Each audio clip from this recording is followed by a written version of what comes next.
For those of you that refuse to live in the civilized world, Tarzan, Kingdom of the Planet of the Apes 10, or how the media calls it, Avatar Fire and Ash, has dropped. And to be honest, the quality of the CGI tried to overshadow the shallow narratives a little too much. Here you hear it, from yet another random fellow on the internet. Avatar 3 was... and in a way, it failed in delivering a strong alien universe. Now, before I get to way too much unnecessary hate, I will pay credits where credits are due, such as CGI, and yeah, that's pretty much it. The CGI is top of the game and it raises the standards to quite an unreachable level.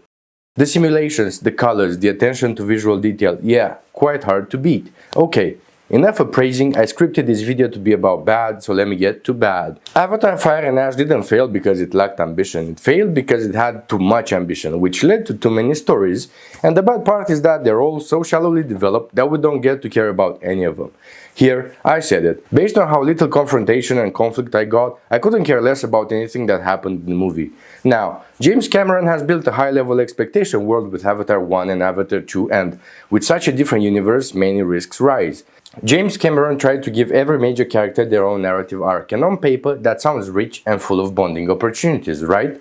You give each character the potential to overcome a certain arc and therefore evolve. That's just the best way of approaching anything. In practice though, the way they made it, it fractured the story into pieces that never got a full form. With this very long intro in mind, today I'd like us to take a look at why Avatar Fire and Ash feels emotionally distant, despite its scale, and how its narrative structure works in theory but fails in experience. The thing is, if you felt overwhelmed, detached, or strangely indifferent while watching this film, this is the reason.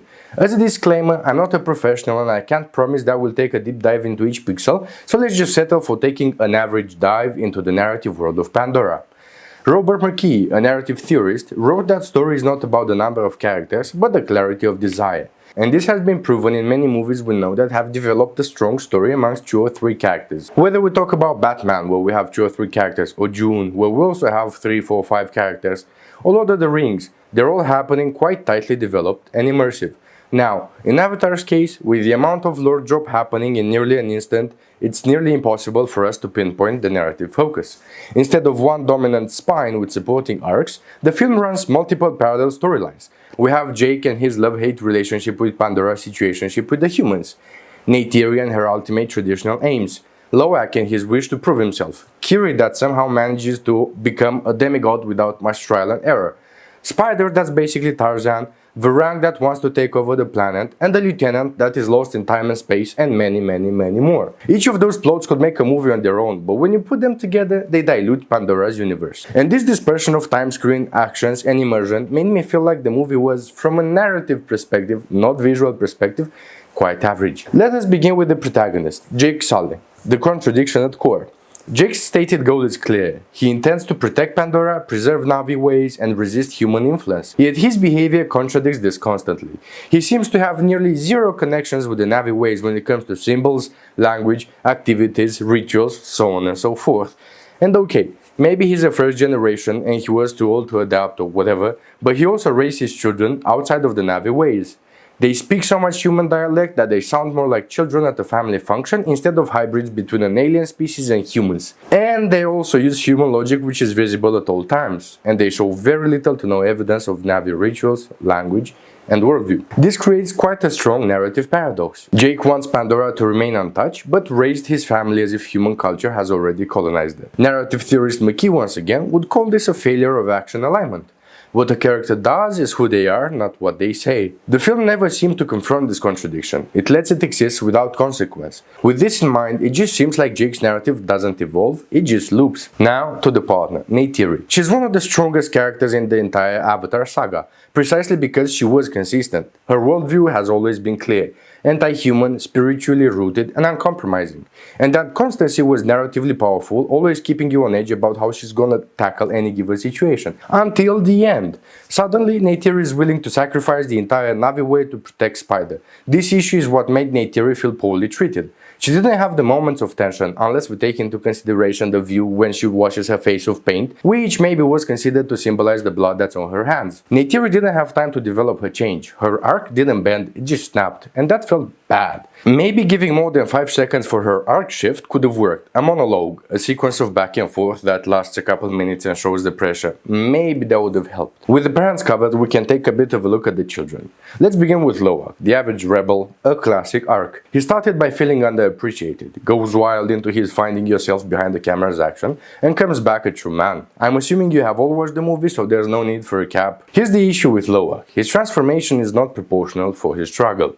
He behaves like a complete human child, so it's already lacking the Navi ways, and comes back after some swim into the abyss, and manages to convince an ancient pacifist species to abandon their worldview through a poorly written emotional appeal. If you don't help, we die, as if they weren't aware of what happens. They just get 2 or 3 basic lines with no leverage or even emotional trigger or something, anything that adds some tension, and all of a sudden Loak is the master manipulator that changes ways of living through some very simple script. Joseph Campbell and other theorists stress that transformation must be paid for. The hero earns wisdom through ordeal, not argument. Loak didn't endure enough failure for his voice to feel earned. Imagine, we have Jake, that's basically the foretold mythic arrival, and he manages to unite the tribes over the entire planet. Fair enough. He's that guy in the universe. But Loak does something larger. He doesn't convince his own people, but disrupts an ancient order through some yapping. The result? The world just bent to his character instead of the character to bend and adjust to the world. And when this happens, the myth of the hero arc just kind of vanishes. These would be my comments when it comes to Loak and why his character just doesn't seem to make much sense from a narrative perspective. Let's now take a look at Kiri, the divine power without the dramatic cost. Kiri is perhaps the most dangerous narrative choice. She accessed godlike powers and managed to communicate with Awa, control the planet, generate his spiritual authority amongst the elders. All these aspects look great, right? You get a young child who's on the path of developing godlike powers. Fair enough. But there should be challenges, parries, drawbacks now. Well, this is where the thread broke for me. There were barely any challenges. She was just made to walk through some light with bare minimum resistance. So, a goddess that's been absent, wrathful against the fire tribe, responds to the begging of a child without testing her or having any set of trials that would demonstrate the child's capacity of wielding power. Lisa Kron, the last theorist I'm gonna mention in this movie, writes that what makes a character compelling is not power, it's the cost of using it. With this in mind, Kiri's abilities feel bestowed, not discovered, granted, not earned. This imbalance removes tension, and tension is the currency basically of this type of movie. Without limits, power just became spectacle, not something to care about. And this entire disproportion showed in the last contact Kiri had with Varang. When she did a reverse on the whole power leech mechanism without any issues, fightbacks, tensions, she just connected to Varang and used profanity to haste her away. That's another drawback on why I kinda dislike the development of Pandora's world, but that's for another episode. On the contrary, yeah, who knows, maybe she was written to be this Marvel child that can just one-on-one the goddess and get her power. Maybe she was written like this intentionally. I need to try and be impartial to cover myself, but it just didn't feel right. With the family covered, we can take a look at the ultimate bait. The character that made me want to watch this movie, Varang, a character of visual brilliance, narrative strength, that eventually ended up being washed. She was the ultimate and most frustrating missed opportunity in the movie. She was extraordinary. Distinct movement, unique vocal cadence, physical presence, and ritualistic design. She basically was the embodiment of Pandora, at least the way it was introduced more than a decade and a half ago. This was peak Avatar world building, or at least I hoped so. Her introduction was phenomenal. A kamikaze-style assault on airborne machinery, immediately implying vengeance, desperation, and ideology, and history. But then, nothing. Her clan got lost in the narrative lack of depth. They became rather quickly just the basic gun-wielding avatars that were ideologically empty. The fire and ash culture never got explored as a worldview. We got very brief showcases of rituals, philosophy, and emotional logic. Varang's clan was left with no specific behavior, just random aggressive action. As mentioned previously, we're yet again victims of spectacle replacing meaning. With Varang's entity discussed, we can now cover Varang's lover, Colonel Quaritch. One of the few characters that seem to have somewhat of a defined chaos in this entire universe. He slowly drifts from radical decisions to indecisiveness, conflict, and uncertainty.